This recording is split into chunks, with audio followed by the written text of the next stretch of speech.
Welcome back, Bears fans, to another episode of the Chicago Audible. I'm your host, Will DeWitt, and it's great to be back behind the mic for another episode. And I'm excited to talk more Bears football with you. This week, we're continuing our State of the Franchise series, and today we'll be breaking down the current state of the Bears defense heading into the 2019 offseason. And to help me break down this side of the ball, I am joined by my co-host, Brandon Hazlett, and we're bringing on our draft guru and overall good guy, Steve Letizia. Brandon, I don't want to know, and we've been talking off and on today. We've been both very busy with our day jobs ever since the season kind of ended. But how have you been, man? Been really good. You said it feels good to be behind the mic, but it feels like I haven't been on in like eons. So it feels really good for me to get back behind the mic here. I'm sure it does. And Steve, I know you've been chomping at the bit to get back here on the podcast. You released an article today on our blog that we're kind of getting back into some, I'm going to call it game shape, even though it's off season. I'm going to call our blog getting into game shape right now. But how's your off season been? I know we're a little bit more than a month removed from the season. Hopefully you're transitioning to the off season as well as possible. But how have you been? Yeah, I've been okay. I'm finally getting over how the season ended. So, but yeah, I'm excited to be back on. I think this is the first time I've been on since the name change, actually. So this is my first time on the Chicago Audible podcast. So that's exciting. I have no idea what you're talking about. Haven't we always been the Oh, Chicago we not Audible? talk about that? I don't think we can. I mean, I think we can mention it, but I don't know if we're even allowed to say the old names. But those who are listening know exactly what we're referring to. And if you're new to the show and you don't know, that's okay. It's nothing that important. A name's a name. It's just something that it's a label, and we're still the same people behind it. But guys, I'm excited to get going. And Steve, like you said, it's been about a month or so removed. We're past the Super Bowl, starting to feel better about how things ended. Maybe not better, but being able to move on. I think we went through all the stages of grief afterwards, and now it's time to start anew. And that's what the Say the Franchise episodes are all about. And just in case you didn't listen to the offensive version, or you need a quick reminder of what is in store for this episode, we're going to break down each position, with today's focus being on the Bears defense, explain the current state of each, and much more, including the level of need. And we'll even play a game to determine which upcoming Bears free agents should receive a new contract in Chicago or not. So pretty much we're going to analyze each position, explain where they currently stand, and we just want to find a way to make them better before next season rolls around. So guys, are you ready to roll? Let's do it. Let's do it. Awesome. So let's go ahead and take a hard look at that already stout Bears defense. And just in case you need a reminder, because I love pointing out some of these facts, they finished 2018 third in yards per game allowed, first in points per game allowed, seventh against the pass, first against the run, fourth on third down, and they were the sixth best defense in red zone efficiency last year.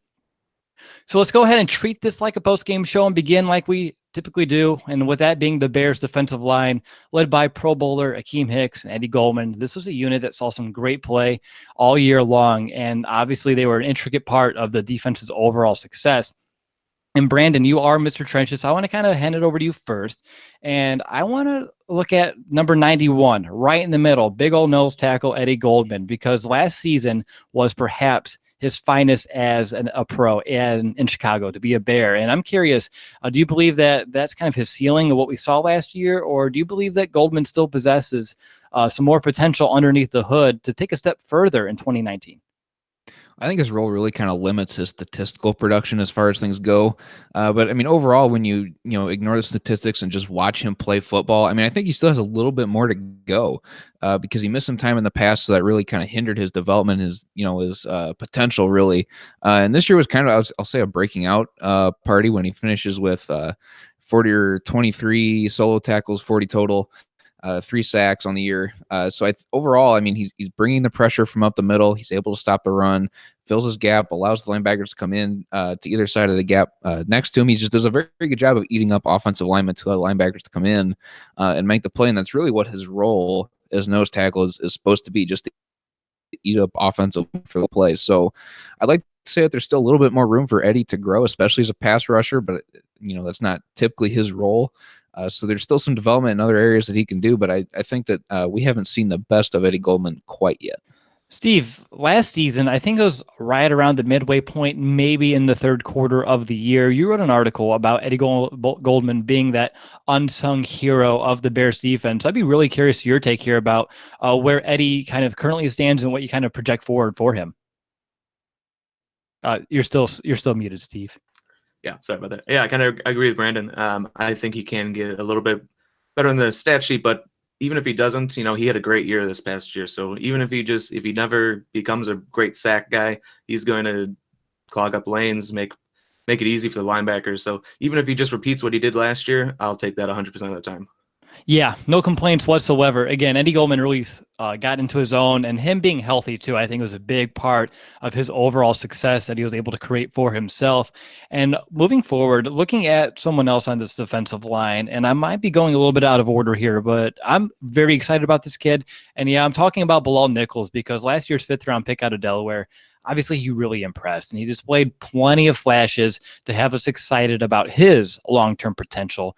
And Steve, I want to go to you first. What do you like about the kid, and what are your expectations for him next year? Do you think he's going to be still a rotational piece, or do you see him making a step and becoming a starter opposite of Akeem Hicks? Yeah, I think he's definitely going to go into next season as the starter. I like Roy Robertson-Harris brings, but I think Bilal Nichols has shown that he can be that starter opposite Akeem Hicks. But yeah, I really love Bilal Nichols and what he did this last year. He came on really strong in the beginning of the year. I think he kind of tailed off at the end, but that's just what happens your rookie year. You're not used to a full season. A little bit better conditioning. He could probably continue that going for the long haul. But yeah, he'll be the starter in the base packages, and then but he'll come out on passing downs and nickel packages, and then he'll be able to give Akeem Hicks and Eddie Goldman a breather from time to time. So yeah, I'm really excited about his future. I think he can be an Akeem Hicks light kind of thing. All right, so today is February 15th, 2019. Steve already is on the record saying that Bilal Nichols will be a starter next year. I'm writing this down so we don't forget it. I'm sure you're going to stand by that. I would too. I mean, I'm very hopeful for what kind of role he can carve out for himself. What about you, B? Even if, say, he doesn't grab a starter's role, what do you envision his 2019 season looking like? Because, and here's the thing about the Bears defense. I want to preface this whole show now, even though we're a little bit into it. They're stacked, and there's a few areas where there's some depth concerns, but overall they're in a great position. We know that, so we're just kind of projecting forward here. But Bilal Nichols, B, go ahead.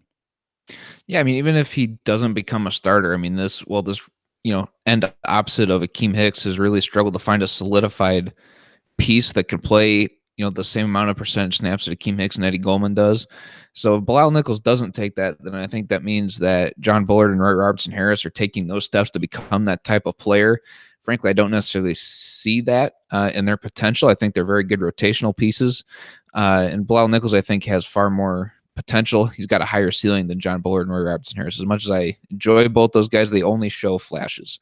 But Bilal Nichols, I think, is a guy, and I'm with Steve on this one. If he doesn't end up being the starter, then that's, I think that's a good sign because John Bullard and Roy Robertson-Harris are actually stepping up to the plate to be able to take that starting spot. But I think Bilal Nichols in the long term is going to be that guy that takes the same amount of snaps percentage-wise as an Akeem Hicks or an Eddie Goldman, is continue to make that same type of impact that those two guys can make.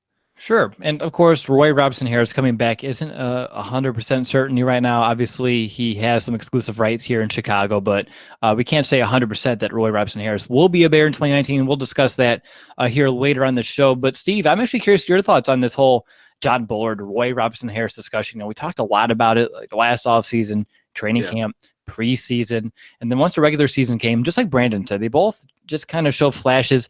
I do believe Roy Robertson-Harris flashed a little bit more. They are two separate and totally independent and kind of opposite players of what they kind of bring to the table. I do believe if you combine the two, you have yourself one sturdy defensive end, but unfortunately, science has not really given us that ability just yet. But I'm curious, are you confident, say, if they bring both of them back next year with the defensive line kind of depth, or are you still looking to add more talent? No, if they bring both of them back, I'm pretty confident with the defensive line talent. I mean, maybe they could draft someone or bring in a veteran free agent, maybe on a cheap deal to just compete. But yeah, you're totally right about combining them. They'd be a perfect defensive end if you could do that. I like Roy Robertson-Harris a little bit more. I think he provides more of a pass rush. I really like him in nickel package. Jonathan Bullard, I actually would not be super surprised if he is cut. I think they would save almost $1 million by cutting him. And if Bilal Nichols has passed him and Roy Robertson-Harris has passed him, how much playing time is he actually going to really get? Or maybe you can bring in an undrafted free agent to get the same kind of production for a little cheaper. So I, again, wouldn't be surprised if he's cut, wouldn't be surprised if he's back, but I do like the depth on the defensive line. Yeah, I don't have the exact numbers in front of me, but if my memory serves me correctly, I think he only played like less than 350 snaps last year. Bowler did on defense, which Yeah, again, even though I say $1 million in the grand scheme of things isn't killing you in the cap, obviously, that's still a right. lot of money to throw away for less than 500 snaps on defense, like you mentioned. So Yeah. he is someone that is kind of in that rookie territory. B, what would you do? Would you bring him back for $1 million or not? It really depends on what else is out there. I mean, if Ryan Pace hits the fourth round like he has consistently the last couple of years at that position, I mean, I wouldn't say I'm content. I mean, you bring those two guys back, and that's totally fine. They were good rotational pieces, and it was all fine and dandy. But if there's an opportunity to upgrade, especially in that fourth round, like Ryan Pace likes to hit, then I don't see John Bullard really coming back because I'm with Steve. I like Robertson-Harris a lot. I've liked him a lot more from the beginning than John Bullard. So I frankly am on the wrong side of the fence for John Bullard. I think that he gets cut if there's an opportunity to upgrade. All right. Any final thoughts about the defensive line? Again, the defense is odd. The offense had a little bit more wiggle room, but obviously when you're returning on minimum 9 of 11 starters, you're not looking to make many splash moves here, and we don't really have the financial capital to do so at that. So any final thoughts about the defensive line, where they're going, anything about last year that kind of stood out that you wanted to kind of get off your chest now? Games are won and lost here. I'll start with that, as I like to say with every trench player that's out there. So I think that the fact that these guys, there's not a whole lot of capital to move these guys around. I think this is a very solidified group of guys. Like they hang out with each other. They have the chemistry with each other. I guess that's what I was trying to say.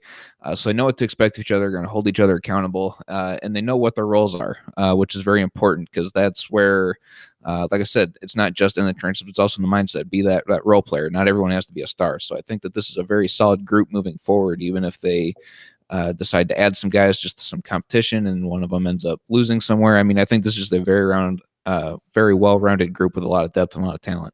Here you go, Steve. I got a question for you about Keem Hicks. So I feel like we should talk about him, even though he is, he's a foundational piece. He's there. Last year, compared to, say, 2017, he did see a decline in his snaps in 2018, and we wanted that because he was playing way too many. Do you think the Bears found the right amount of snaps for him to play, or at this stage of his career, as he isn't getting any younger?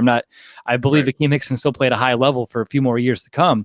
Do you see him playing around the same amount, or do you see potentially him getting a little bit more rest this season as well compared to last year? I'd imagine he probably plays around the same percentage. I'm all for defensive linemen and pass rushers getting a breather from every now and then because you got to keep them fresh. But I think he actually got stronger as the year went on, as opposed to 2 years ago where he kind of tailed off at the end of the year. Mm-hmm. So I think he's found a good percentage. If they want to cut it back a little bit, I'm okay with that. But I don't want to take Akeem Hicks off the field too much. All right. I'm going to wrap up that discussion here on the defensive line by saying something I did with the offensive state of the franchise. Even though this position feels to be solid from top to bottom, I would still bring in at least one more veteran, one more rookie, just to add more talent to the discussion, to add a little bit more competition there. And I think the Bears follow this mantra, whereas the more competition you have, the whole iron sharpens iron thing in the NFL too. If you're not getting any better, you're getting worse because everyone around you is getting better. So even though we do believe it's the depth is there, I would not be surprised if they invest either in a veteran for a decent price or even one of our limited draft picks at this position as well. All right. Next up, we're going to talk about the Bears outside linebackers. But first, I'm going to call a quick timeout to tell you about our show sponsor, SeatGeek. Getting tickets to your favorite game online can just be far too complicated. With hundreds of sites and varying levels of reliability, it's hard to know exactly who you should trust. And that's why we're proud to partner with SeatGeek. And really, they're the only way to go. And what makes SeatGeek unique is that they pull millions of tickets into one place so you can easily find the seats that you want for a price that you're willing to pay. And there's nothing quite like being at the event that you want to be at in person. And SeatGeek will get you closer to the action for a great value. And as you know, there's a lot of reasons why I love SeatGeek. But this week, I just want to tell you a little bit about their notifications because, boy, do I love them. Number one, they're customizable. You can get push notifications on any of your devices in any way, shape, or form that is tailored to your preferences. And on top of that, for me personally, I love how it shows me either the teams or the events that I'm interested in attending. So if I look at some events or check out the Bears tickets, for example, and on top of that, they kind of let you know what's going on nearby. Like, so for me, I live in Bloomington, so let me know what's going on in Bloomington, also Indianapolis. And sometimes you find some events that I'm really interested in that I had no idea were actually taking place. And even better, if you look at an event and you decide now is not the time to buy tickets, they do let you know if there's a significant price drop on the average price per ticket. And I love that because that way you can go right back in. And if it's a little bit more align with your budget after the price drop, you can go in there, snag those deals before those tickets end up not being available any longer. So SeatGeek is designed to make your ticket buying experience easier than ever. So make sure to make SeatGeek your go-to ticket source for everything from sports and concerts to comedy and theater.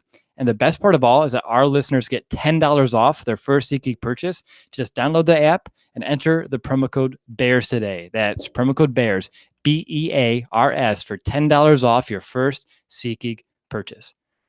Alrighty, you're listening to the Chicago Audible Podcast. I'm your host, Will DeWitt. I'm joined by my co-host, Brandon Hazlett, and also our site writer, Steve Letizia, and we are giving you the current state of the Chicago Bears defense here midway through the month of February, and we're moving our discussion towards the Bears outside linebackers, who, of course, had a great year, and on top of that, of course, Khalil Mack. Thank you for coming to Chicago. Thank you, John Gruden.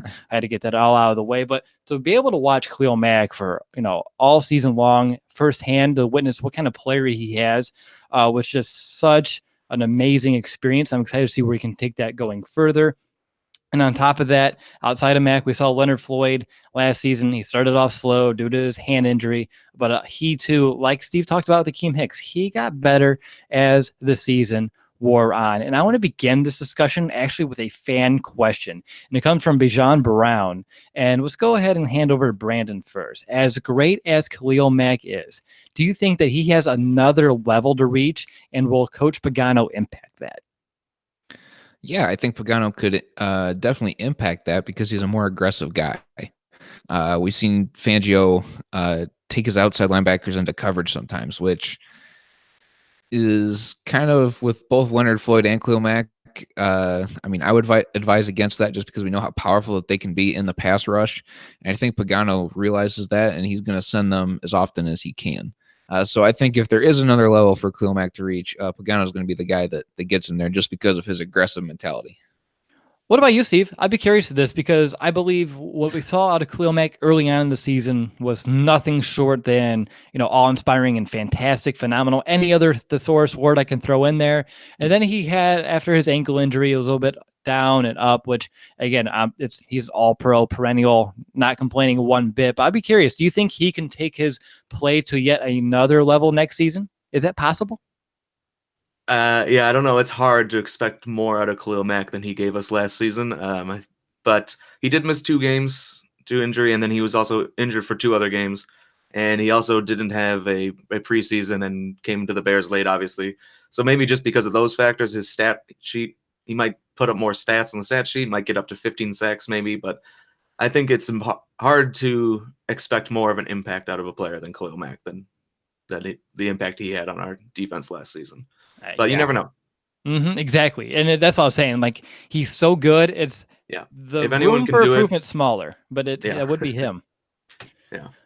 All right, so let's go ahead and bounce to the other side. Let's look at Leonard Floyd. Obviously, from the sack department, he really didn't reach the level that we all thought he kind of could be at this stage of his career.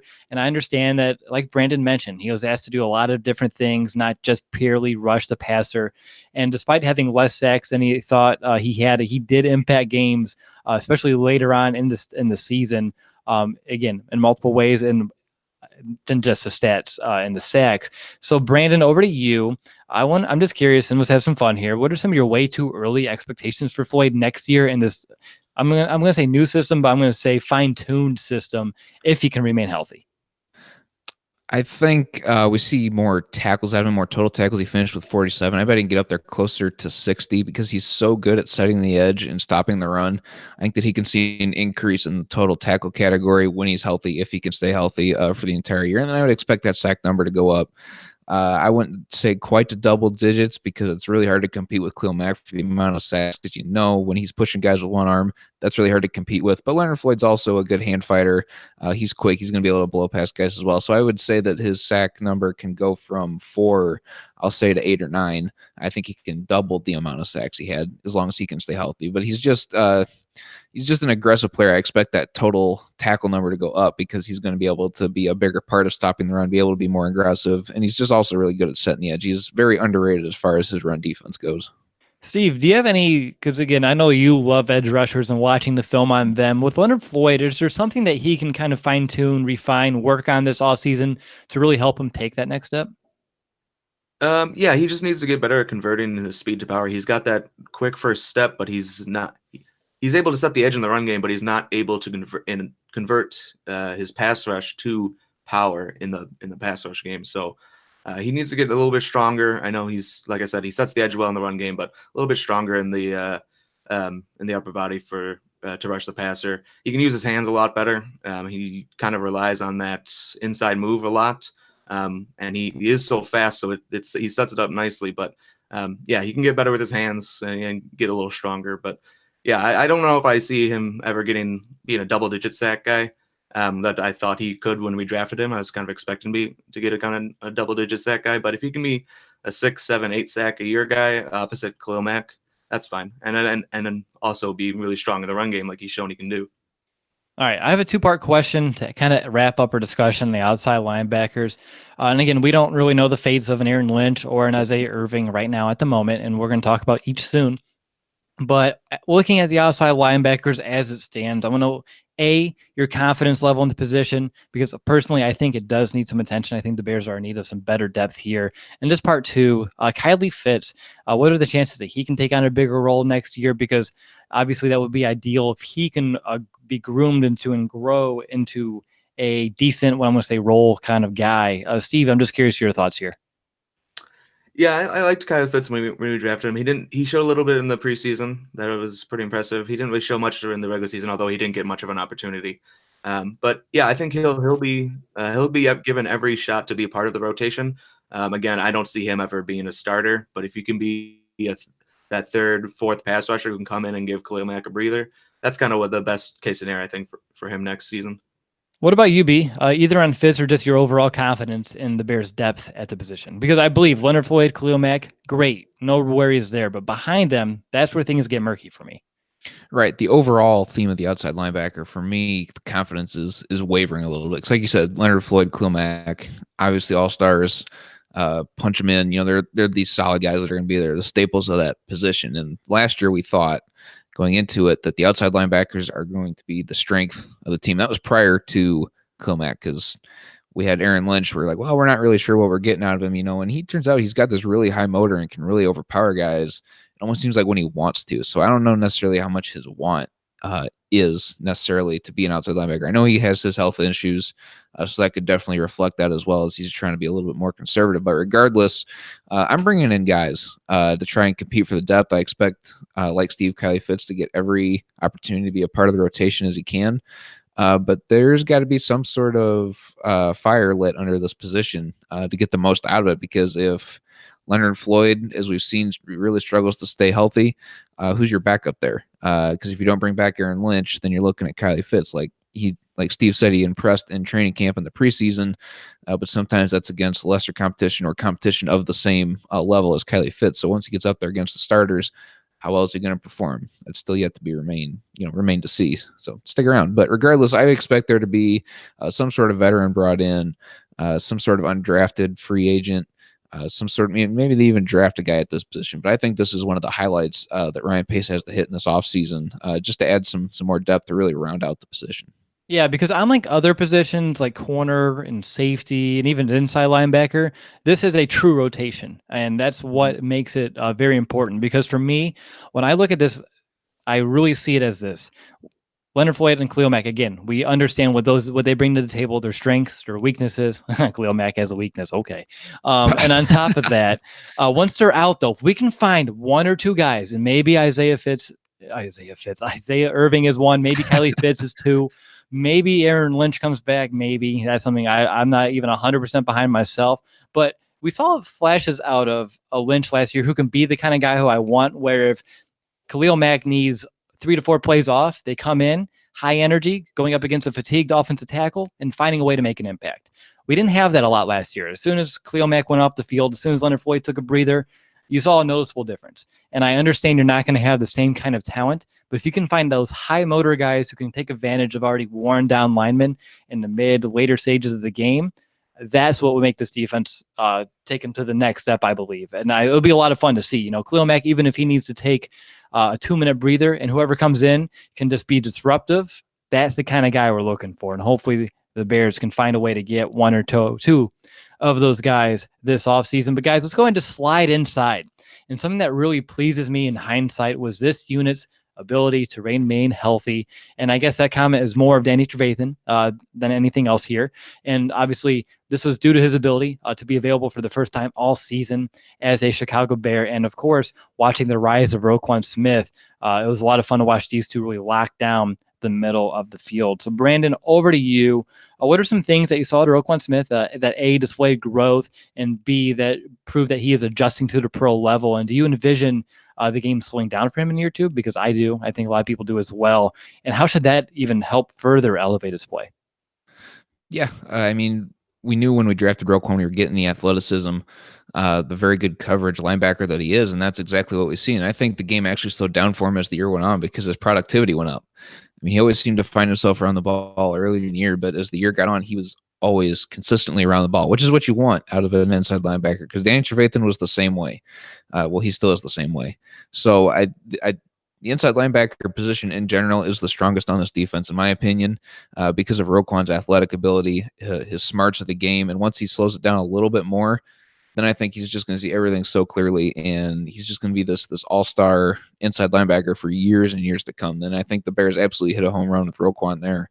And then you just kind of go over to Danny Trevathan, who's really the same way, just a smart guy. He's a little undersized, you know, it's kind of the common knock on him. But regardless, he's still good in coverage. I think he had an interception or two this year. Very good at getting into the quarterback, the pocket when he's asked to, putting the pressure on the quarterback when he's asked to. Same with Roquan. I think Roquan had 3 sacks this year as well. So just this whole group overall is just very well rounded. And I think Roquan still has I'll say a lot of growth still. I think once he slows things down, gets more experience under his belt, he's going to be in really good shape, be a really good linebacker. Steve, scale 1 to 10, how likely is it that Roquan Smith is a Pro Bowler in 2019? Okay. I'm going to go as high as 10. I think he's definitely going to be a Pro Bowler. If he plays the way he did the last 10 weeks of the season, there's no way he's not making to the Pro Bowl. Yeah, especially with a full offseason with the Bears, a full training camp with the Bears. If he's healthy, he's going to be a Pro Bowler. That's 2 bold predictions for me today. You're on it. I love it, though. I love it. This is why we brought you on, for the bold predictions. And it's not even a game preview, so that makes it even more... well, I was going to say more better, but it sounds terrible. It's terrible English. But I do actually have another question about Danny Trevathan, and this one is for Steve too. And I don't want to do scale 1 to 10 because I just did. So how about we rank it from not likely, somewhat likely, moderately likely, and very likely? What are the chances that this is Danny Trevathan's final year in Chicago? He is on the last year of his deal. Yeah. I'd say probably moderately likely. I think Danny Trevathan has been a great Bear. It's been a great signing. Now that he's finally healthy last year, he proved that he is the linebacker that we thought we were getting when we signed him. So I would love to have him beyond next year, but I think the Bears like Nick Kwiatkowski. They like Joel Iyiegbuniwe, if I pronounce that right. But I think with Roquan Smith in there now, taking over the kind of the primary role of calling the plays on the defense, which he'll do once Trevathan is gone. I think they'll feel comfortable letting him go and using that money elsewhere. They will have some money issues going into next offseason, just like they do this offseason. So I think this is most likely the Trevathan's last year, but not because he's been bad, but just because that's just the nature of the business. So exactly. And nature, that's a good way to put it. Just the nature of the business, because like you said, for these next few years and for the foreseeable future, a lot of money constraints coming up, which if the Bears are going to be relevant and they're going to be, perennially in the playoffs and making deep playoff runs, that's a fine situation to be in. Now, of course, if they underperform, that's a whole different scenario. But I don't think any of us envision that really going in that direction. But you mentioned that the Bears like Nick Kwiatkowski and they like Iggy. So, Brandon, what is your confidence in those two guys in the overall depth at this position? This just goes along with what I was saying, how this position itself is, I think, the strongest on the team, because Nick Kwiatkowski has the starting experience. Other other people with this podcast group may not agree with that, calling out Will Ingles here. Not necessarily the biggest Nick Kwiatkowski fan, but regardless, he's got the starting experience, and he may be slow in his first step when it comes to a pass rush or hitting the hole, being hesitant to get in there and make the play on the running back. But he did play a little bit of coverage in college. I think is something that he can rely back on, because Chuck Pagano is a very good coverage defensive coordinator. So going forward, I expect that to be a strength of Nick Kwiatkowski rather than having to be that downhill guy. And Joel Iyiegbuniwe, I mean, he's just a freak athlete. I mean, his arms are huge. He's just really, really strong, and I have total confidence in him to be able to come in and fill a role if need be, because I seen a stat today, I think it was from our friend Lester Wiltfong at Windy City Gridiron, where he led the team in solo special teams tackles this year. So he's a ball hog just as much as the rest of these inside linebackers are. You talked about, freak athletic ability. I think you have some freak lingual ability for being able to whip out Iyiegbuniwe as casually as he did. No problem. I know it. I've been practicing it. I don't know why, but in the truck, I'm like, Buniwe, Iyiegbuniwe. I don't know why. That's odd. I'm not gonna lie there. Wow, I don't think I said that in a podcast in a few years, actually. But moving forward from my old catchphrases, Steve, and this is nitpicking at this point, but is there one thing that you can think of that the inside linebackers can improve on from last year to 2019? Ooh, that's a tough one. I was really impressed with Roquan Smith and Danny Trevathan. Something they can improve upon. That's a tough question. That's a good problem to have. Yeah, I'm drawing a blank here. That is a good problem to have. I think they played great. If they continue to do what they're doing, that's good enough for me. Just like Eddie Goldman. Yep. I like it. All right. Any other thoughts on the inside guys before we move over to the secondary? This is a position that I don't think that really needs to be touched. I mean, they can bring guys in for competition purposes, try and get the most out of these other four that they have, but I don't see any sort of movement this year as far as players go. They may, add a couple guys here and there, try and prepare for past Danny Trevathan era, but I don't expect it to be anything major this year.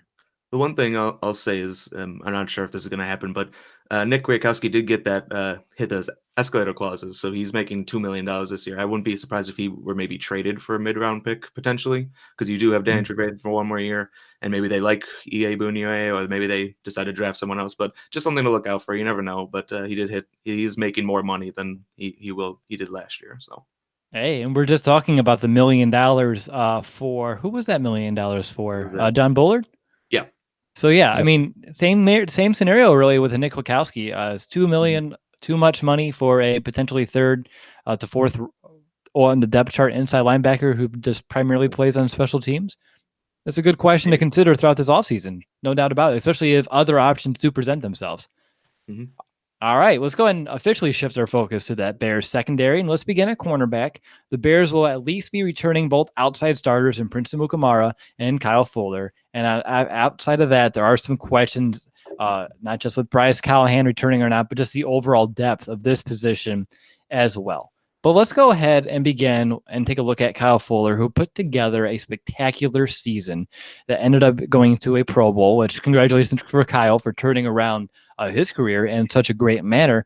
But I'm curious, and Brandon, I want to go to you first. What's your confidence that he'll be able to maintain that level of play, especially given the fact that he's losing his DB's coach, Ed Donatel, who was behind a lot of his resurrection? Yeah, I mean, I'm still pretty confident in Kyle Fuller because Chuck Pagano has also shown that he can play, just as good coverage as anybody else out there. And I think that's really going to be important for him, especially with as aggressive as he likes to be. I expect to see a few more blitzes this year from the defense in general. So that's going to put Kyle Fuller, Prince Amukamara, the other nickel corner, whoever that may be, whether it's Bryce Callahan or not, that's going to put them on islands from time to time. And I think Pagano is going to put a lot of pressure on Kyle Fuller and these guys be able to step up and be able to continue to do what they did last year in order to force those turnovers, because pressure is going to be coming. So they got to be able to make the most of the opportunities of these bad passes that come out of it. And I think Kyle Fuller is definitely that guy who's shown that he can do that. He took the role that not a lot of us thought that he could fill. I was confident in him. I just want to throw that one out there, but I didn't expect this type of production out of him at all. So I think that it's a good confidence builder for him, especially because now teams know, we can't really pick on Kyle Fuller in these one-on-one situations as much as teams tried to. I just don't think that it's possible. I think he's just got so much confidence right now that I don't really see his play declining enough for teams to want to just pick on him on a regular basis. Brandon, do you want to know why I'm confident in Kyle Fuller? I do. Because every time you doubt him, he proves you wrong. And that's been his whole theme of his entire career. As soon as he started dipping from his first 4 games as a rookie, people were starting to question him, his overall, not just ability, his work ethic, his desire to be in Chicago. And ever since, and even taking a whole year off, he has proven everybody wrong at every turn. And so for that reason, and there's been a few times on the podcast where I want to say, I'm sorry, Kyle, for even doubting you in the past. So for me, I'm going to not make that mistake again. I believe that, here, I'll pull a Steve. If he can maintain his same level of play from last year and carry it over to 2019, I would have no problems with that. How'd I do, Steve? Good job. I like that answer. Do you have anything else to add about Kyle? I mean, yeah, I just kind of agree with you guys. He was fantastic last year. He's actually been fantastic the last 2 years. He just finally started getting some picks this last year, so he finally got recognized. He was an All-Pro, right? I believe so, yes. Yeah, All-Pro. Yeah, he was an All-Pro. Sorry. Keep doing what you're doing. The one thing I'll say is, despite being one of the best corners in the league the last couple of years, he's actually one of the most targeted corners in the league the last couple of years. So the one thing that might happen is if he gets targeted a little bit less, which I think he should, his interception numbers might go down a little bit, but that does not mean he's not still locking down his guy. So, yeah, I'm really excited about Kyle Fuller. See, and that's why, even though stats are awesome, especially to make some arguments, there's other reasons to understand why potentially he might not have the same amount of interceptions next year if he's not going to be. Because 2 years ago he was the most targeted corner in the NFL, and he wasn't last year, but I know he was up there as well. So to your point, he may be targeted less, and a big reason why he may is because we don't know if Bryce Callahan is coming back, and if Bryce Callahan doesn't come back, that may be a big hole in that slot cornerback position that quarterbacks may want to target early and often next season. So, Steve, right back to you. How big of a hole would that be if Bryce Callahan doesn't end up being a Chicago Bear, and how hard would it be to fill either via free agency or the draft? Yeah, I think it'd be a huge hole. Bryce Callahan has played so well when he is healthy. Unfortunately, he can't stay healthy, and if he could stay healthy, he probably would already have a new contract. But yeah, I think it'd be a huge hole. We saw it this past season when the playoffs. I'm blanking on his Sherrick McManus played. Yeah, Sherrick McManus played all right, but he wasn't Bryce Callahan. And I don't think you can rely on Sherrick McManus going forward. Really, he's more of a career special teamer. So, yeah, it would be a huge hole. It will be a hard one to replace because people like to say any corners can play nickel, but that's just not true. Nickel corner is an extremely hard position to play. So if you decide to take someone in the draft, there's no guarantee that works out. And if you decide to go through free agency, you're probably gonna have to if you can't sign Bryce Callahan, you're probably gonna have to go cheap in free agency anyway. So there's no guarantee that works out either. So yeah, I think that's the biggest issue with the Bears defense right now. Yes, and for those wondering why Sherrick McManus may not be a long-term fit, because he did play, like Steve said, admirably in his spot, and even in the regular season, he played very well. But to Steve's point, he is a career special teamer, and I believe that in a spot situation, he was able to kind of hold his own. I think he got exposed slightly, like Steve mentioned, in the playoffs. But for a full 16-game plus, ideally, hopefully, season next year, he's just not the long-term answer there. Their teams will figure out how to exploit him because there's a reason why he's been in special teams, but I don't want that to be a negative for him because this isn't a role that he was really brought in here to have. And despite that, when he was given the opportunity, he did, for the most part, play very well, and I appreciate it at the time.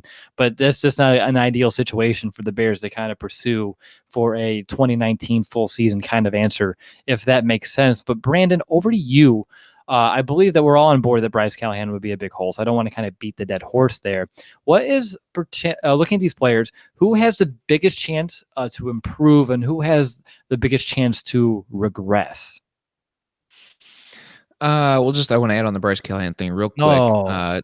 Well, they could re-sign him for, I don't want to, I would almost say a bargain deal, because with him not being able to stay healthy, that almost plays into the Bears' favor as far as getting a favorable number back to him. I expect him still to ask for a lot, but regardless, I think they could still almost get him on a bargain deal just because he can't stay healthy, and they can kind of hold that against him as much as that sucks. But which player is the most opportunity to grow? I'm actually going to kind of say Sherrick, because he hasn't had that opportunity to really, under this coaching regime.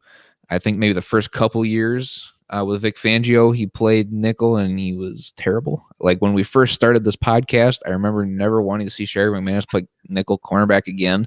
But he stepped in and he kind of changed my mind a little bit this year when replacing Bryce Callahan. So that makes me think that he still has some room to grow despite being a career special teamer. I do agree with you guys that that is more of his role. So that's probably where he's going to end up. But as far as the one that's most likely to regress, I'm actually going to say Prince and Mukamara because the teams aren't going to target Kyle Fuller as much. We've seen where Prince can be exposed from time to time when sometimes he'll get beat off the line. He's holding guys down the field where he gets good penalties. I think it was 2 years ago where I think the last quarter of the year, he was just consistently holding guys down the field. And that was like a one guaranteed flag every game was something on Prince and Mukamara because he was just getting beat off the line. Now with him getting a little bit older, he also hasn't had the healthiest career line when you look at it. So all that may be starting to catch up with him with his age and things of that nature. So I would be looking at Prince as a guy to potentially regress, as much as that's not going to be good for the Bears because I don't know that they have a plan to really fill that void at the moment. So if he doesn't really pan out, I guess, this year or starts to show those signs of regression, I don't know what their backup plan is for him. Well, he's making a lot of money, so he better not take any steps backward Right. in 2019. I will say I disagree with it being Sherrick McManus as most to improve. I think what we saw last year may just be his ceiling at that position. I appreciate the enthusiasm behind him, but for me, I think that may be his top. Yeah, and I can agree with that. But with Chuck coming in and everything I'm seeing is him being this really great secondary coach, that makes me think that we can get a little bit more out of Sherrick. I don't know that it's a whole lot, but if he's going to be a regular starter, that's who I see. He's not. I hope not. Fingers crossed. Should not be the situation we're in whatsoever. Right. And I trust Ryan Pace to make sure that is not how we're starting the 2019 season, all things considered. Steve, how about you? Do you have any strong opinions on who has who's in a position to maybe take a jump forward and maybe take a step backward? Yeah, one player I liked was Kevin Tolliver. He played really well in the preseason. He had some shots in the regular season and played fine, for a rookie. But I think he's drafted one of that. But yeah, an undrafted, right? Yeah, I think he has a chance to take a step up. I kind of agree with Brandon on Prince and Mukamara. If there is someone who's going to take a step back, it's probably going to be him, like we talked about. He did have some issues with penalties, and also if people stop targeting Kyle Fuller so much, the targets have to go somewhere. So it might be Prince and Mukamara. But I think he did play extremely well last season, and I want to give him compliments for that because I was kind of not on board when we signed him to that 3-year deal for forget how much it was, but I thought at the time it was too much. But I got to give him props. He actually played extremely well last year, and I hope he can keep it up. But yeah, if anyone's going to regress, it's probably going to be him. Sounds so bad. Such a backhanded compliment. Hey, you asked the question. I got to answer it. Fair. I guess I need to. I lobbed it up for you, and you just creamed it. So I understand. Let's move on to the safeties, though, because obviously the duo of Adrian Amos and Eddie Jackson, they've been more than solid over their last 2 years together. But they may be on borrowed time as Adrian Amos is up for a contract. And let's go ahead and begin with them. And I know that the Bears, obviously, and I just need to mention it as much as possible. They don't have a ton of cap room. They can't sign everybody to a new deal. Like Steve said, it's just the nature of the business. I really like that phrasing. I'm going to steal that for future episodes. Fun fact. Nice. I'm going to make sure I trademark that to protect myself too. But what would you do if you're Ryan Pace in this instant? Do you and I don't want to put Bryce Callahan into this equation just yet because I think we can have a good argument about that here coming up. But just on Adrian Amos, would you flat out just re-sign him? Do you look at maybe a franchise or a transition tag? Do you just let him straight up walk? I'm just curious your thoughts because there are kind of two rules of thought when it comes to Adrian Amos. You have those who believe he is elite, and you have those that believe he's just a product of being surrounded by a good defense and not being asked to play as much, say, center field like an Eddie Jackson does. So I'd be really curious your thoughts here. And Brandon, I'm going to go ahead and let you begin. Yeah, because Adrian Amos is my guy, so I'm glad you went to me first so I can get all this off my chest because I've really been thinking about this today. I'm in this middle ground. I don't think necessarily that Amos is elite, but he's not necessarily the product of other talent being around him. I think he's just a much better downhill player. And with Eddie Jackson being the better center fielder, there's no need for him to fill that role because Adrian Amos still had a career year this year. Let's not discount that. So I think that what Ryan Pace is going to do with him is do what he did, something similar to Kyle Fuller, where he lets the market decide what it's going to cost and if it's too much. then he'll probably just let him walk. But frankly, I think between either Amos or Callahan, I think they re-sign Amos just because Callahan struggles to stay healthy. And I think with Amos coming off a career like he had, being that downhill player to come up and be there and run support, he's shown that he can play very well in coverage as well. He's had a couple interceptions these last couple years after not having any for the first 2 years of his career. So I think that Amos is a guy that's going to come back, but I think Ryan Pace will let the market decide. So this is a strong free safety class this year, really. True that. Exactly. That it is. So there are plenty of options on the table, and you better believe that the Bears are doing everything in their power to go through each and every possible scenario of who can come in, who can potentially walk out the door, how that impacts the team both financially and also on the field. But Steve, if you're Ryan Pace, what do you do with Adrian Amos? Well, I think in the article I wrote a few weeks ago, whatever it is now, I said they should not re-sign him. You did. But Brandon does bring up a very good point, which I realize now that it is a very strong safety class. So I'm not sure he's going to get the contract that I thought he was going to get at the time when I wrote that article. So if that price tag comes down a little bit, I would love to have him back. I do not think he's an elite safety by any means. I think he's a good safety. But I think he fits what they do really well because they have Eddie Jackson next to him. You don't need him to play center field. You just need him to cover tight ends, running backs, play in the slot a little bit. He doesn't have great coverage skills. He doesn't have great ball skills. Even his couple interceptions where I think were both on tips. He did make that one nice play in the playoffs, but he doesn't have great ball skills. So I struggle to pay a safety who doesn't have great ball skills, but what he does do, he does extremely well. And that's exactly what the Bears need. So I think he's a perfect fit. And I think he actually will end up re-signing with the Bears, the more I've thought about it. Changing your mind on the podcast. That's what it's all about. I mean, good. I mean, that means you're, being open to new ideas, which in 2019, it is hard for some people to accept new ideas. So I give you kudos for that one. So real quickly, say Amos is gone. Is Deion Bush the answer, or do you need to find someone else? Steve? I think Deion Bush would be fine in this defense. I wouldn't love going into the season with him as a starter, but because we have such a great pass rush, such a good front seven, and because he won't be asked to play much center field, I think he would be fine. But I think if they do let Amos go, you can't just hand the keys to Deion Bush. You got to bring in some sort of competition with him, either a free agent or a drafted player. Someone, you can't just give him the keys to the car. Right, because like you said, he was fine. And again, he would be asked to do, like you said, not too much, which I think that kind of does play to his strong suit just a little bit.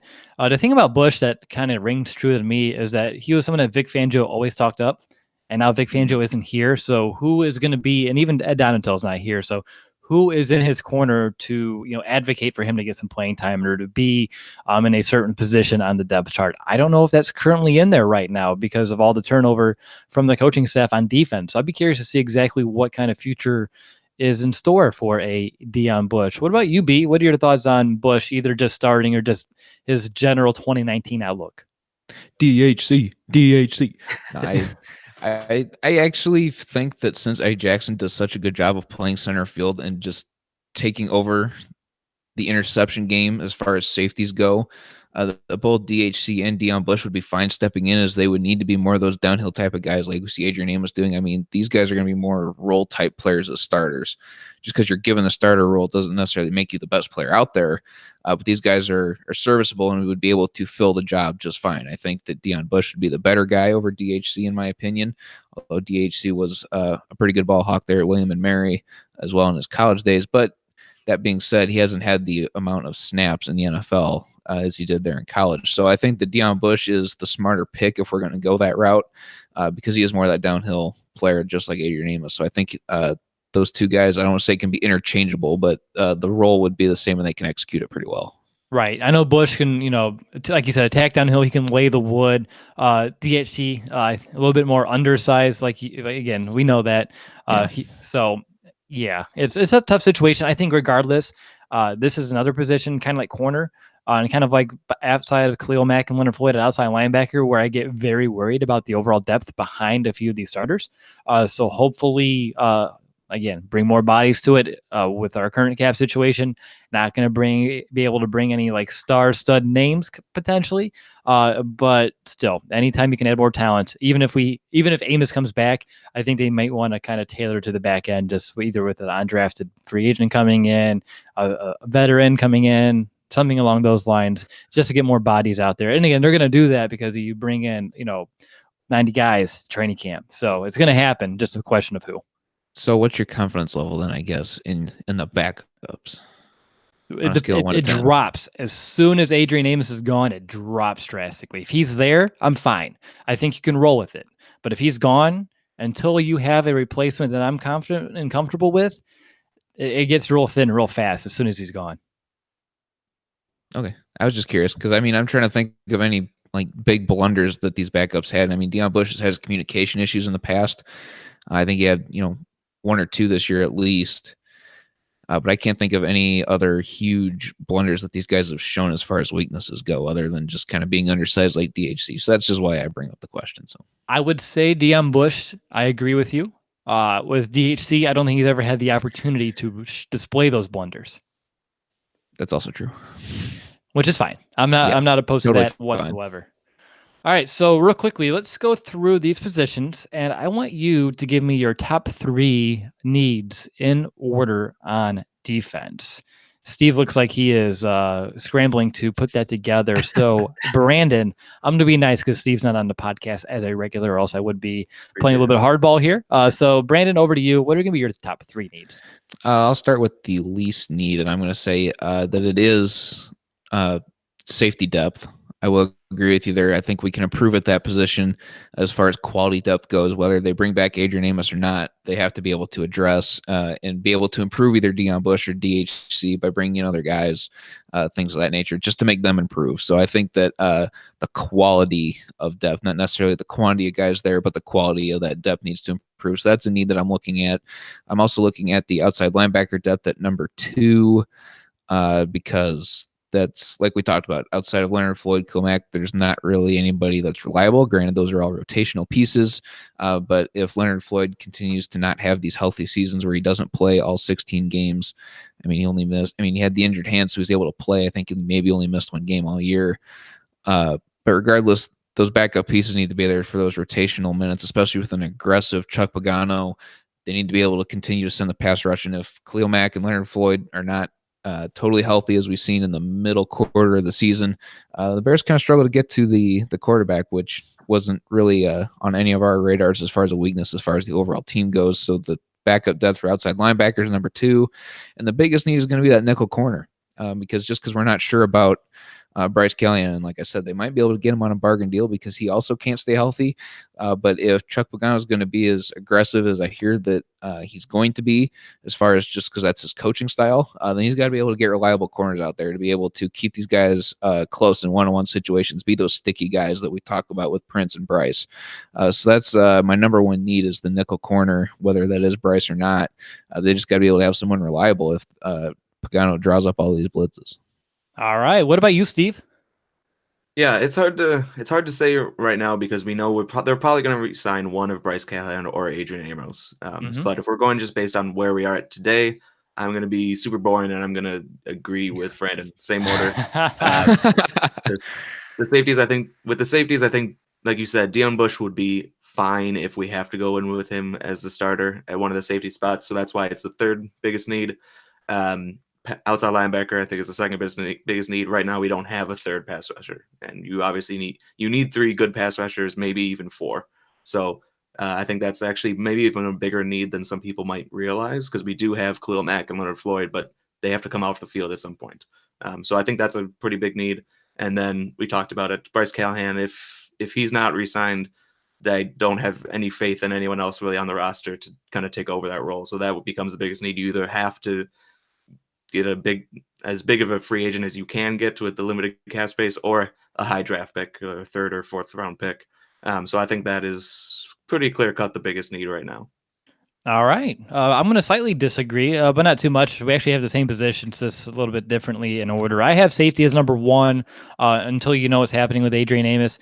Even though you guys are a little bit more confident in, say, a Deion Bush to take over than I am, I would still classify that as a need. If Amos walks out, then I think you need to find a quote unquote someone who you believe can step in and be a starter. And then if somehow Deion Bush finds a way to beat them in training camp, great. If not, then you found that guy to be your replacement for Adrian Amos. But until you have that, for me, it's going to be my top need, directly below slot cornerback. You guys mentioned it. If Bryce Callahan comes back, this obviously goes out the window. But until he's locked down with a contract, right now that's a definite need, because we don't want Sheriff McManus stepping into that role for a full season. And then you mentioned it, outside linebacker depth, because we need it outside of the top two. Not too many people to feel 100% confident about stepping in a role. So yeah, good stuff, guys, there. Real quick, I did want to talk about potential surprise cuts. Steve did kind of allude to two that are on my list, Nick Kwiatkowski and John Bullard. Is there anyone else on your radar that could be potentially cut that would be a surprise? I can't really think of anyone else. I think those two are could be cut, but I don't know. I know some people I've seen on Twitter that potentially Danny Trevathan could be cut. I don't think that makes any sense at all, but I wanted to address it because I have seen it on Twitter. So I guess that would be a surprise cut, but I really don't see that happening. So yeah, no, I think those two guys, Jonathan Bullard and Nick Kwiatkowski, are really the two names that might be gone when the season starts. Now, I understand Danny Trevathan from a cap standpoint, because he's set to make a lot of money. But I agree with you that that's not the right move, and I doubt the Bears make this because it goes against everything that they've ever done. Ryan Pace brought in Trevathan to be a leader at that position. He proved that he can be that, and he's also proven now he can stay healthy. There's no way that now he's getting there, and he's kind of actually fulfilling the role that you wanted him to say, all right, thank you, but we're going to move on. And then you still don't even know what the answer is at that position outside of him. Maybe it's Nick Kwiatkowski, maybe it's an Iggy, but even then, there's still going to be a drop-off in play, even when Roquan Smith, takes over the reins, so to speak. So yeah, no, that makes no sense. And I don't see Danny Trevathan grew to be a Chicago Bear. He came from Denver. He won a Super Bowl as a Bronco, but he is a Chicago Bear. He loves to say Chicago. He loves his team. He loves his teammates, and I just don't see any way you let him go out the door. He is a very much a leader by example and a vocal leader for that Bears defense, and to let him walk, I think, would be a big mistake by Ryan Pace, even if it does save him a pretty chunk of change. But I just don't see that being the way that Ryan Pace does business. So for me, I'm with Steve. I don't think that's going to be a possibility. Financially, I get it, but when you look at the real life kind of situation, it just doesn't cut it this year. But next year, if the nature of the league allows, then that makes sense. There you go. All right, so let's go ahead and play a game of pass or play. That's right. It's been another week, and I still haven't came up with a new name for this game. So I'm going to give Brandon and Steve a player, and they need to tap into their inner GM and decide if the Bears should sign him to a new deal or let him walk in free agency. We have 8 players, so let's go ahead and begin. And let's begin with what everyone's wondering about. Brandon, what do you do with Nick Williams? With Nick Williams, he actually was a solid nose tackle in the preseason.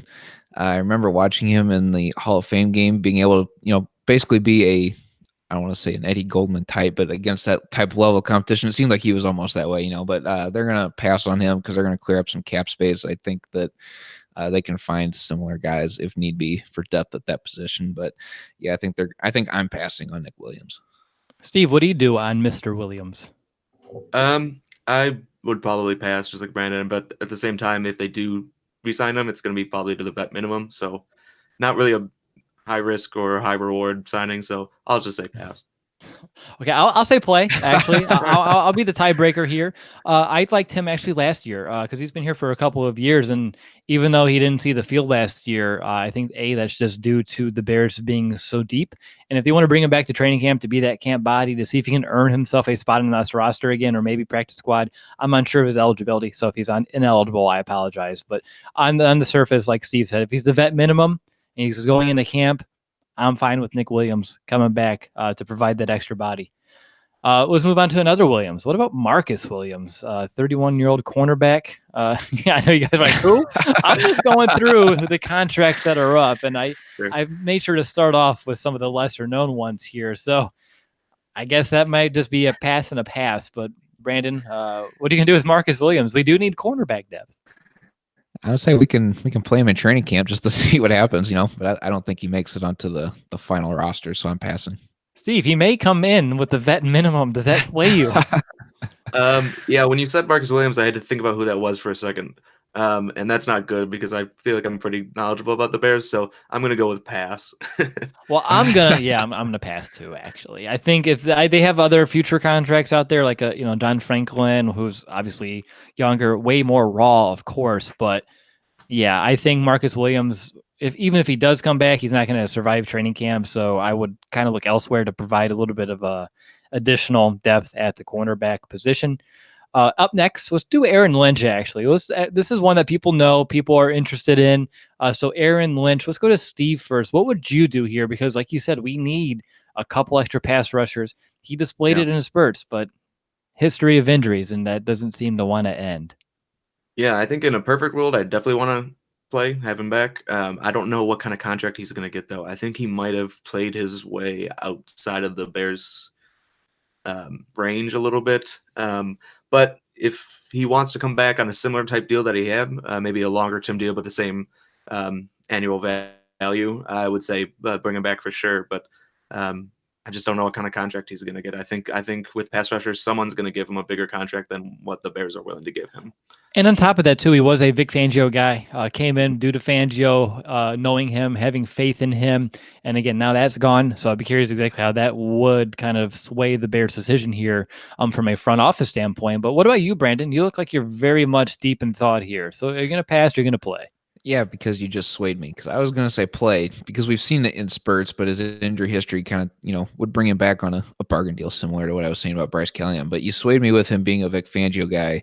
So for that reason, I'm passing on him. I think that there's other guys that they can get, especially at his role on the depth chart. I think that there's better quality guys that we can get more reliable production out of, younger guys in the draft or undrafted free agents.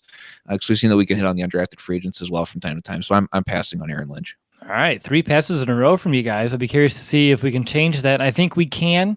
Number 4 on my list, Roy Robertson-Harris. The Bears, again, do have exclusive rights. He's not an unrestricted free agent, but he is still up for a contract, and it's not 100% certain that he'll be a Bear, although it does seem likely.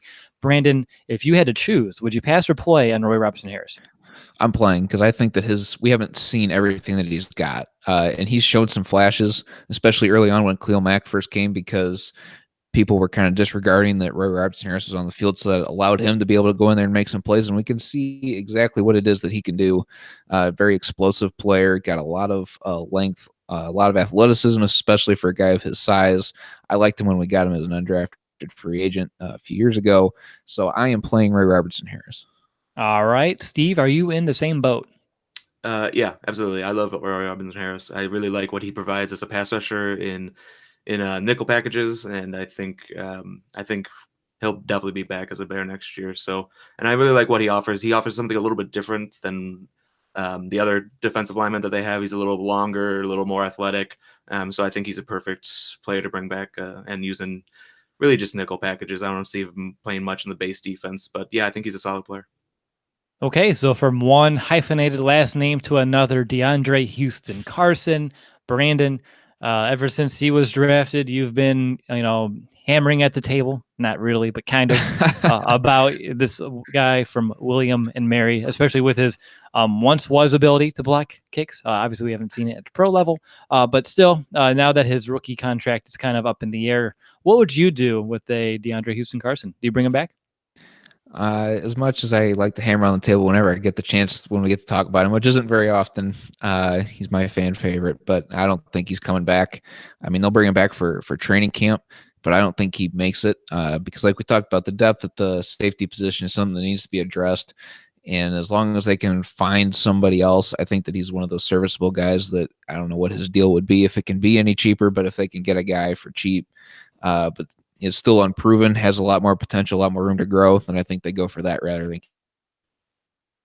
All right, Steve, how about you? DHC, yay or nay? Wow, I wasn't expecting that. I thought you were going to play for sure. I was going to say pass just to see the look on your face, but since you passed, I'm actually going to mix it up and I'll say play. I say they can bring him back on a vet minimum deal just because of what he provides on special teams. And, he won't kill you if he gets into the game. So I think they'll find a way to bring him back. All right, there you go. Yeah, I'm trying to play when I can, but also due to time constraints, I'm trying not to chime in with each and every one. Personally, with me, with DHC, I think I would pass. I do understand that he was not going to garner a huge contract. He already is familiar with the system. He does have some special teams value as well. I would not be surprised. And if they do bring him back, again, I'm not going to be upset about it by any means. But I do think you can find other quality safety / special team depth elsewhere, and someone who's maybe a little bit more sized up to play in the NFL at a higher level. Because the thing about DHC to me is his size, and you don't really recognize it until he's actually out there in pads. He's a very small player for the position. So for me, I would look elsewhere. I believe Ryan Pace, when he drafted him, I believe it was the 6th round, kind of envisioned his special teams role. And maybe if he's fulfilled it, he does get another contract, but I wouldn't be surprised really one way or another here. Moving on to number 6, and let's go to Steve first. Isaiah Irving. What would you do, pass or play? See, this is a tough one because I'm not a big Isaiah Irving fan. I don't think he's really shown that much in his, what is it? He's been in the league for a few years now. So, Yeah. but I don't think he's ever going to be much more than a 4th or 5th pass rusher special teams guy. And so again, if he's making the vet minimum, I could be fine with bringing him back. If they decide to go a different route, I'd see that too. But I think because of their lack of depth at the outside linebacker position, they end up bringing him back. All right, B. He's a preseason phenomenon. Always seems to be able to stand out then, but when the season rolls around, he can't seem to size up. He always looks a little smaller out there to me, since we're just talking about DHC being smaller. This is another guy that always just seems to look small on the field to me. So I'm with Steve. I think they bring him back mostly just because he's familiar with the guys in the system. They need that depth. He's familiar with everyone else around. So I think they bring him back, but not by my want or my Desire. need. Yes, desire. That's the word. All right, now the last 2, and it's obviously Adrian Amos and Bryce Callahan. So for these 2, I want these to be kind of together. So 7 and 8, Adrian Amos, Bryce Callahan. Do you pass and play on either? Do you try to bring in both? And again, maybe ideally you do want to play both, but I want to kind of take this from a reasonable stance, from a financial standpoint, because it's going to be very difficult to make that happen, even though maybe that's what we would like, to keep all 11 starters coming back for another year. But I'd just be really curious exactly because, this is the big question. And Steve, you've answered it about a month ago already here on the blog between these 2. And you may have changed your mind, but we'll go to you in a second. Brandon, Amos, Callahan, if you had to pass or play on either, what are you going to do? I'm playing on Amos, and I'm passing on Callahan, because from a financial standpoint, I don't see how you can work it to get both these guys back unless they do something in the draft where they trade a guy away to either acquire more picks and he has a decent salary hit. I just don't know, because we never know what the draft with Ryan Pace, so I'm not shutting the door on completely passing on Callahan, but as it stands right now, as of today, February 15th at 7:39 Central Time, I am passing on Bryce Callahan and playing Adrian Amos. I think it's hard to pass up on a guy that had a career year, and as strong as the safety class is, and as much as Amos may say, well, my PFF grade was this, I was the best safety. I mean, let's not base our salary numbers off of that, please, because he's not that elite level. He's good. It's not necessarily because it's a product of the talent around him. He's just a very solid all-around player. He's been consistent. I think he's maybe only missed one game in this time here so far. So I think he's a guy that you can definitely bring back. Bryce Callahan has not been a guy to show that he can consistently play. So for that reason, I'm passing on Callahan and playing Amos. All right, Steve, are you going to just do the lazy route and copy Brandon again? Or agree with, I should say? I don't know. This is a tough one. I don't envy Ryan Pace because this is a very tough decision. If it's just based on talent, I think Bryce Callahan is by far the more talented player. But like you said, the injuries, hey, you have to take the injuries into account. I'm not going to rule out re-signing both of them because I think, like I mentioned before, that Adrian Amos might not get the big contract he's expecting because of the deep free agent class at safety. And I think with Bryce Callahan, you might be able to get a slight discount because of the injuries, or maybe have a lot of incentives in his deal or something. So I'm not going to rule out signing both of them, but I guess I have to make a decision. So realistically, I'd say probably they end up keeping Amos and letting Bryce Callahan go. What's harder to fill, Steve, in your opinion? A safety position or finding a new starting slot corner? Corner, I think, by long shot. But the issue though is if you re-sign Callahan and he gets injured, Then you're you're kind back. of screwed. So Yeah, exactly. so it's a tough decision, but yeah, much harder to fill cornerback. But I think you kind of have to go with what you know and what you have, and Amos seems to be that guy. Now, Since Steve's go been ahead. agreeing with me, I want to agree with Steve, and I do not envy Ryan Pace in this situation. Yeah. No, not one bit. Speaking of Ryan, Steve, I know you like the financials. I'm just curious your point here, or at least your opinion. What are the chances that Pace gets creative yet again and finds a way to backload, say, the Adrian Amos contract if his price range is maybe slightly out for maybe 2019, 2020 to find a way to give him some more compensation 2021 further, which I know gets murky because of a lot of this offensive talent that's going to potentially want to get re-signed as well. Yeah, that's why it scares me. I won't really be a big fan of backloading too many contracts because, like you said, we're gonna have to re-sign Trubisky eventually, and all the offensive players, Cohen and all of them. So, and Eddie Jackson's gonna need to get paid soon. So, I would be not a big fan of backloading those contracts. But if anyone can find a way to do it, it's Ryan Pace. I have complete faith in him. So, get it done, Ryan. We're counting on you. If you're listening, I know you are. So. I think you can fulfill either spot, either your slot cornerback position or safety. If you only do one this year and you sign whoever you choose, and again, there's some different ways to kind of think about this, and the durability of Callahan really does weigh into this decision. But I do trust Ryan Pace if he wants to use his first pick in the draft to say, okay, well, I can't afford both, so let's find the replacement now to do it. I mean, he's done it so many times so far this on this team. Last week when I was talking to Nick about the state of the franchise for the offense, Bradley Soul is making more than both Cody Whitehair and James Daniels next season. It's just because of the rookie contract. So I think he can find a way to fill one of these spots with a very cap-friendly rookie kind of deal here. So that's just my 2 cents. It doesn't have to be a free agent. I believe that and again, not every draft will be a home run. You won't hit on every one of your draft picks, but Ryan Pace gives me a lot of confidence that if he knew that this was going to be the hole, so if he picks his poison, say he's like, okay, let's go ahead and get the slot cornerback figured out. So he uses his top pick on the best cornerback available at the time, even if he was an outside guy in college, to slide him in. That might be another option if you want to kind of keep Adrian Amos, just keeping all things considered here.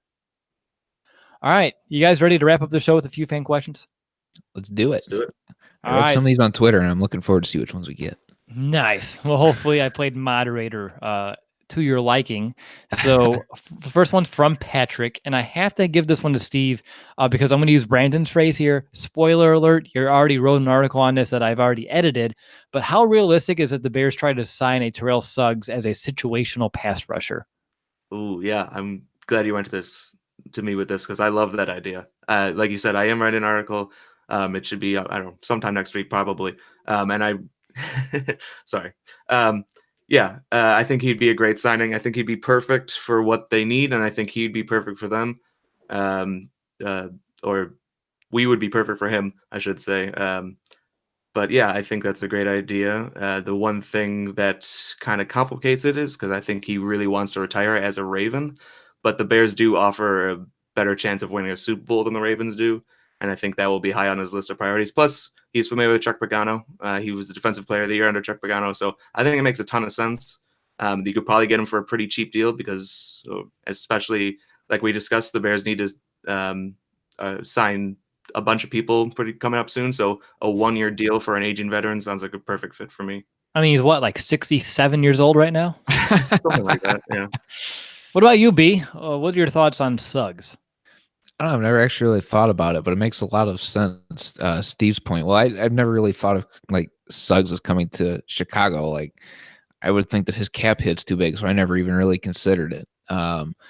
But to Steve's point, the Bears do stand a better chance of winning a Super Bowl than a Joe Flacco-less Ravens at the moment. So I think that it would make sense for him to come here as long as the money's right. But I am really being stingy when it comes to players that I want in free agency, just knowing of the small financial situation that the Bears are in. So I never even really considered Terrell Suggs, to be honest.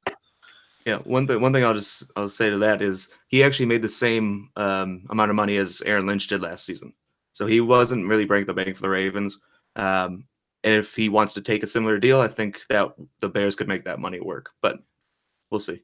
I mean, and one last thing, if not just the Bears having a better chance of winning the Super Bowl, not just a chance for him to reunite with a Chuck Pagano, but also to play with a Khalil Mack. I mean, those two together, I mean, that'd be like, from one era, and Suggs is still playing decent, but obviously his better days are behind him. So from one great era pass rusher to the new kind of age with those two on the same team, that will be fun from a fan perspective as well. And you better believe those two, I think, would easily be able to hit it off.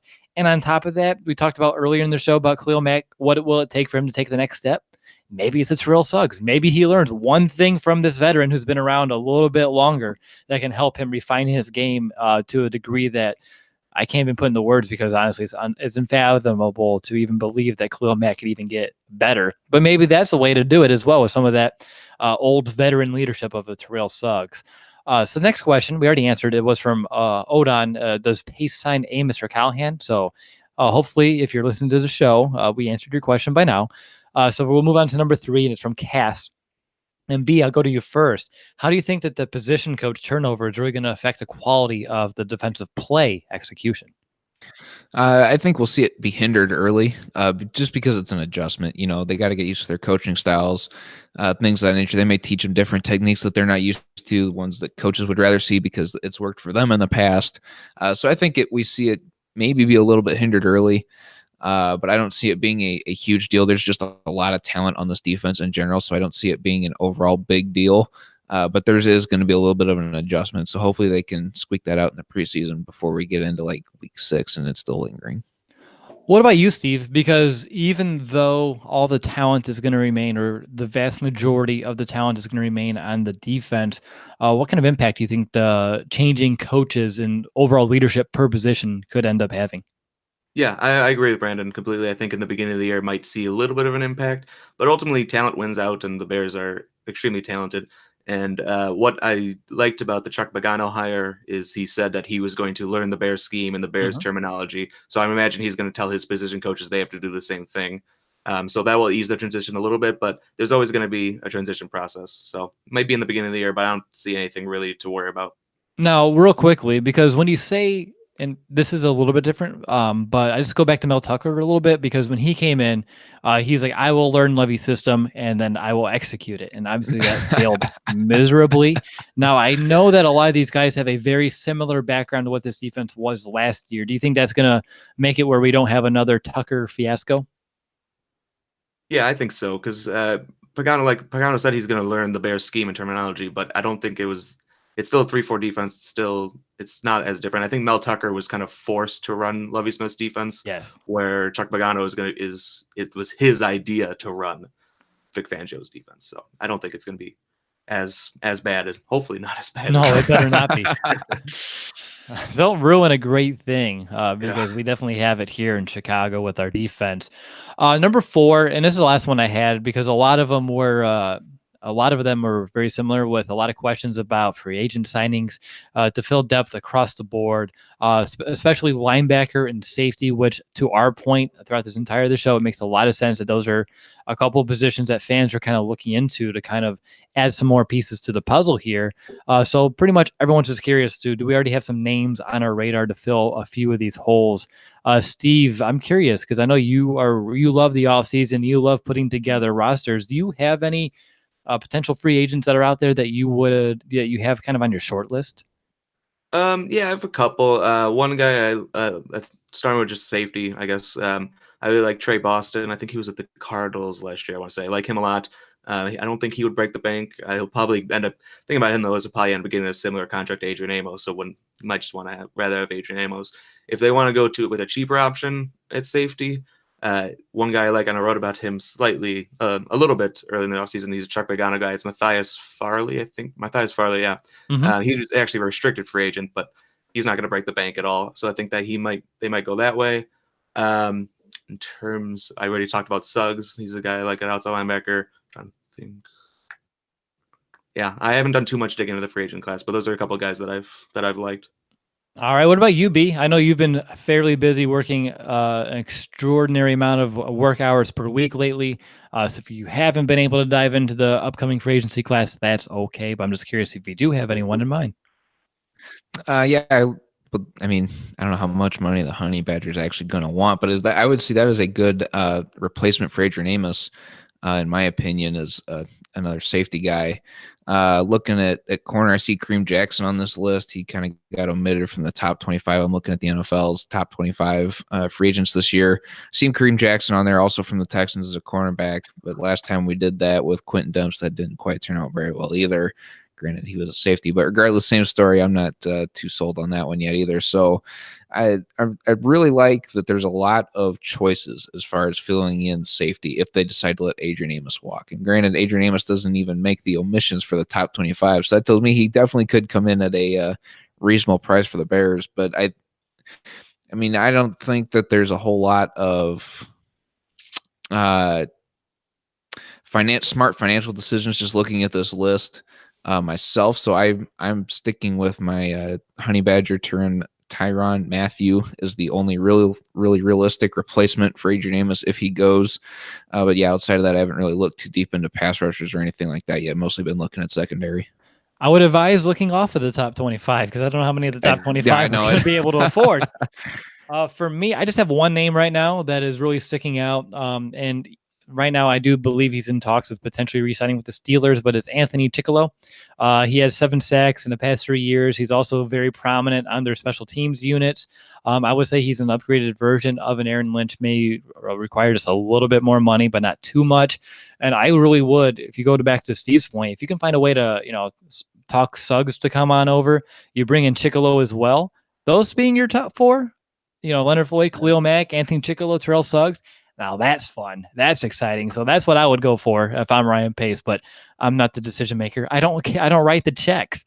So that's a different discussion for a different day, but there are options out there if they really want to bolster depth, especially outside linebacker with a veteran like a Suggs and some younger player who has potential but hasn't really put it all together yet.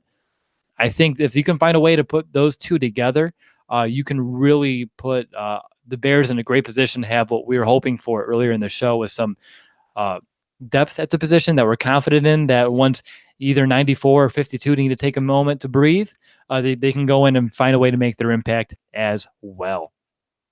All right, guys. Well, I am out of material for this podcast. Do you guys have any final thoughts about the Bears defense heading into the offseason? I know we talked about them for an hour and 25 so far, so I'm sure that you're probably dry. It's at least nice to know that a lot of our concerns come with depth pieces. Mm-hmm. Having the starters be solidified is an extremely nice feeling. Yeah, I was telling Nick too last week. It's like every year, you and I and Nick, we've done the State of the Franchise episodes. And we're like, tear it all to shreds, start all over. Yep. We got to find a way to make it right. And now it's like, oh, we're in a really good spot. We just need to, add a supplemental piece here, make a decision about this player here, and then that's other than that, it's really nitpicking. So that's a good, like you said, it feels good to be in this spot, but also I'm hungry for more. So I'm willing to make some of these tough decisions. Well, I don't have to, but I'd be willing to make some of these tough decisions and, of course, continue to bolster the roster in some strategic ways. Again, I know there's some constraints, so finding a way to be savvy is going to be a big key for Ryan Pace this offseason. How about you, Steve? Any final thought? No, I just think that was a really good point that you guys just made about this offseason is completely different from what we're used to. Talking about the second safety and how Deion Bush is going to fit in is might not seem like that much fun, but it's actually better than the alternative. So I'm looking forward to next season. One thing I will say is, even though we had a really great defense last season, I don't think they should not improve the defense, because you don't want to just sit still and let people catch up to you. You keep on going, keep on getting more pass rushers, more corners, as much talent as possible, and let's really just make a strength an even stronger strength. If that makes sense. Make a strength even a more of a stronger strength. It makes sense to me. May not be the most grammatically sound kind of way to go about it, but it definitely makes sense. So refining, retooling, finding ways to continue to, take growth steps. See, if we're all running out, we need more podcasts per week, because man, in the season, I'm in a flow of things. And right now I'm like, how do I podcast? What do I say? But all right, I'm going to call that an episode. And I want to thank, of course, Brandon and Steve for taking time out of their Friday evening, a little bit off schedule for us to do a podcast. So thank you guys for hopping on. And thanks to everyone here on YouTube for joining the live show. I know it's Friday night. You probably have a million things that you could be doing, and you chose to be here during the live show. So I really do appreciate the time that you did to do that. A reminder for YouTube people, we're now less than 80 subscribers away from reaching 5,000 overall. And once we do, I haven't told Brandon about this, but I'm sure he listened to the last episode, so he knows. Once we reach the 5,000 subscriber mark, we're going to have what I'm going to call like a 5K subscriber party. It'll just be a YouTube-only event. We're just going to kind of come on, very informal, just sit around, chat, talk with you, maybe answer a few questions, maybe some whatever you want us to let you know, to tell you, either about the Bears or life in general, something about us, some personal facts. We're here to share those as well. So just an informal event just to kind of show our appreciation for you. And for you podcast listeners, if you're new or if you haven't yet, please take a moment to review our show on iTunes and Apple Podcasts. I know we're over 400 worldwide, but we're sitting a couple shy in the States. So help us reach that goal here if you are from the United States. And if you're elsewhere, I don't mind if you give us a review as well. I'll definitely check that out. So thanks for everyone for tuning in. And hope you enjoyed this episode of the Chicago Audible. So yeah, we'll be back next week with another show. Have no idea what we're going to be talking about, but we're going to sit down and figure it out between now and then. So, of course, have a great weekend. And until next time, bear down, Chicago.